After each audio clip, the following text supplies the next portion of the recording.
এখন আমি ডিমগুলো ভালো করে হলুদ দিয়ে মাখায়া এখন ভালো করে ভেজে নিয়েছি বাটিতে।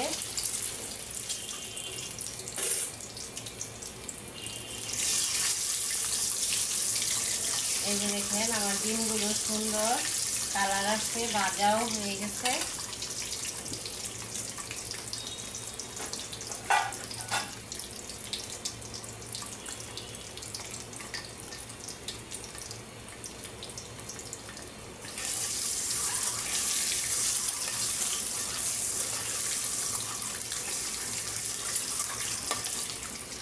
এখন উঠিয়ে ফেলি।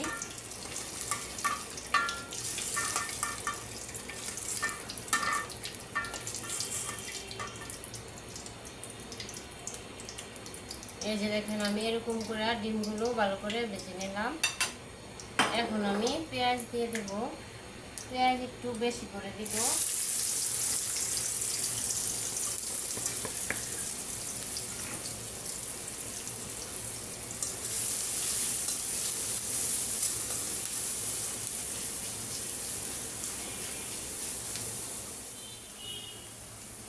আমি পেঁয়াজগুলো অনেক চিকন করে ফলছি আর একটু এরকম করে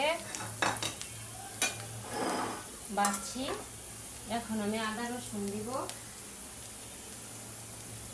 প্রথমে আমি কাঁচা মরিচ দিই।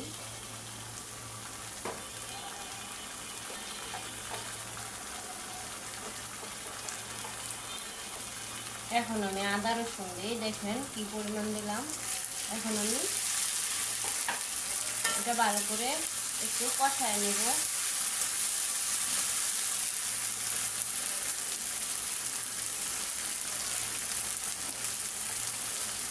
এক টুকরা দারচিনি দিলাম।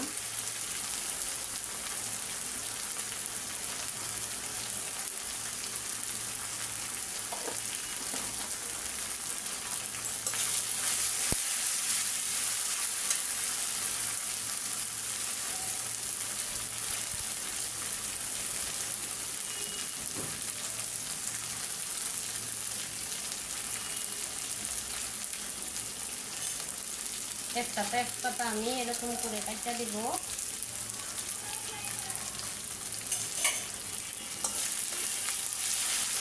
এই যে দেখেন আমার পেঁয়াজ, আদা রসুন, এখন হালকা মশলা দিয়ে দিলাম।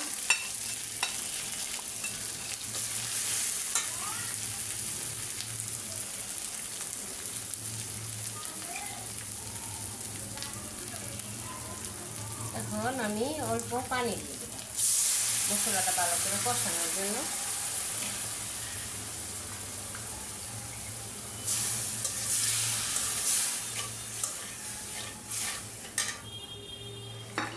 দেখেন আমার মশলা কি সুন্দর ভালো করে সফট হয়ে গেছে।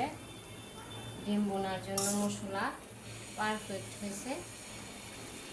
এখন আমি ভেজে রাখা ডিমগুলো দিয়ে আরেকটু কষাই নিই।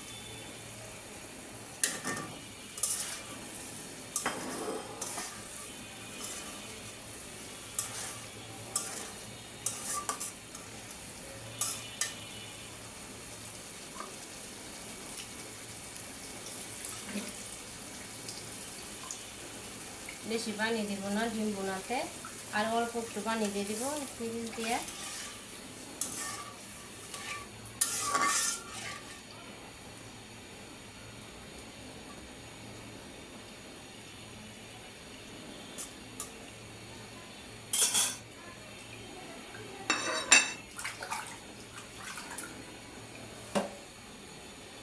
সবাইকে আবারও আমন্ত্রণ আমার ডিম বোনা দেখার জন্য।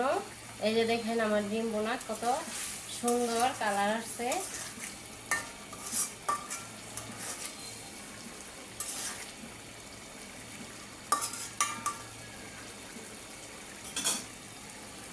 সবাই আমার জন্য দোয়া করবেন, আপনাদের কাছে যেন আমি আমার রান্না পৌঁছে দিতে পারি।